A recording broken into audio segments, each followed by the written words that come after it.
اسی طرح اللہ اپنا احسان تم پر پورا کرتا ہے تاکہ تم پروردگار بنو۔ بس اگر یہ لوگ روگردانی کریں تو اے پیغمبر تمہارا کام فقط صاف صاف پہنچا دینا ہے۔ یہ اللہ کی نعمتوں سے واقف ہیں مگر واقف ہو کر ان سے انکار کرتے ہیں اور یہ اکثر ناشکرے ہیں۔ اور جس دن ہم ہر امت میں سے ایک گواہ یعنی پیغمبر کو کھڑا کریں گے پھر نہ تو کفار کو بولنے کی اجازت ملے گی اور نہ ان کے عذر قبول کیے جائیں گے۔ اور جب ظالم لوگ عذاب دیکھ لیں گے تو پھر نہ تو ان کے عذاب ہی میں تخفیف کی جائے گی اور نہ ان کو مہلت ہی دی جائے گی۔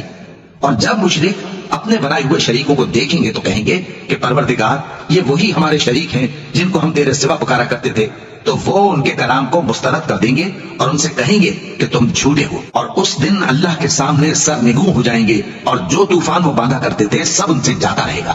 جن لوگوں نے کفر کیا اور لوگوں کو اللہ کے رستے سے روکا ہم ان کو عذاب پر عذاب دیں گے اس لیے کہ شرارت کیا کرتے تھے۔ اور اس دن کو یاد کرو جس دن ہم ہر امت میں سے خود ان پر گواہ کھڑے کریں گے، اور اے پیغمبر تم کو ان لوگوں پر گواہ لائیں گے۔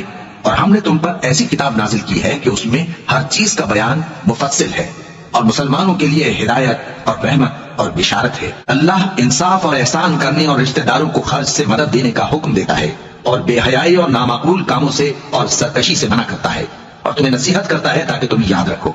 اور جب اللہ سے عہد کرو تو اس کو پورا کرو، اور جب پکی قسمیں کھاؤ تو ان کو مت توڑو کہ تم اللہ کو اپنا ضامن مقرر کر چکے ہو، اور جو کچھ تم کرتے ہو اللہ اس کو جانتا ہے۔ اور اس عورت کی طرح نہ ہونا جس نے محنت سے تو سود کھاتا پھر اس کو توڑ کر ٹکڑے ٹکڑے کر ڈالا، کہ تم اپنی قسموں کو آپس میں اس بات کا ذریعہ بنانے لگو کہ ایک گروہ دوسرے گروہ سے زیادہ غالب رہے۔ بات یہ ہے کہ اللہ تمہیں اس سے آزماتا ہے، اور جن باتوں میں تم اختلاف کرتے ہو قیامت کے دن اس کی حقیقت تم پر ظاہر کر دے گا۔ اور اگر اللہ چاہتا تو تم سب کو ایک ہی جماعت بنا دیتا، لیکن وہ جسے چاہتا ہے گمراہ رہنے دیتا ہے اور جسے چاہتا ہے ہدایت دیتا ہے۔ اور جو عمل تم کرتے ہو اس دن ان کے بارے میں تم سے ضرور پوچھا جائے گا۔ اور اپنی قسموں کو آپس میں اس بات کا ذریعہ نہ بناؤ کہ لوگوں کے قدم جم چکنے کے بعد لڑکھڑا جائیں، اور اس وجہ سے کہ تم نے لوگوں کو اللہ کے رستے سے روکا تم کو سزا چکھنی پڑے اور تمہیں بڑا سخت عذاب ملے۔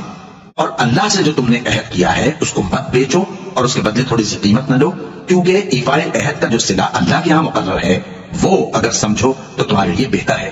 جو کچھ تمہارے پاس ہے وہ ختم ہو جاتا ہے، اور جو اللہ کے پاس ہے وہ باقی ہے کہ کبھی ختم نہیں ہوگا۔ اور جن لوگوں نے صبر کیا ہم ان کو ان کے اعمال کا بہت اچھا بدلہ دیں گے۔